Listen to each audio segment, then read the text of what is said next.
लहानपणी कोणी कोणी ही चिंच खाल्ली. आज म्हटलं चिंचचे मस्त अशा चॉकलेट्स बनवूयात.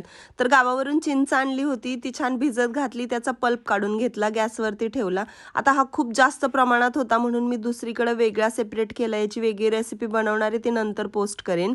त्याचबरोबर 1 किलो गूळ इथं मी असं चिरून घेतला होता, तो याच्यामध्ये घातला आणि छान वरती असं ढवळत राहिले आणि उकळी आली की मग नंतर असा फेस येतो तो पण मी काढून घेतला आणि याला परत आटवत राहायचे आणि नंतर लास्टला काय करायचं, याच्यावरती झाकण ठेवायचं, कारण ते एवढं उडतं ना, माझ्या किचनवरती सगळीकडे ते उडलं होतं. आणि नंतर आठवत आठवत असं एकदम थिक झालं की मग हे झालेलं मिश्रण आणि नंतर खूप जास्त असं थंड झालं की असं घट्टसर होतं.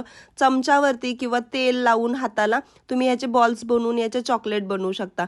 आता मी लगेच खायचंय म्हणून इथं मी स्पूनवरती घेतलेले आहेत, जसं लहानपणी मिळायच्या. थोड्याशा साखरेमध्ये डिप करून मस्त एन्जॉय केल्या, खूप वर्षांनी खाल्ल्या. तुम्ही ही चॉकलेट कधी खाल्ले का? कमेंट करून नक्की सांगा.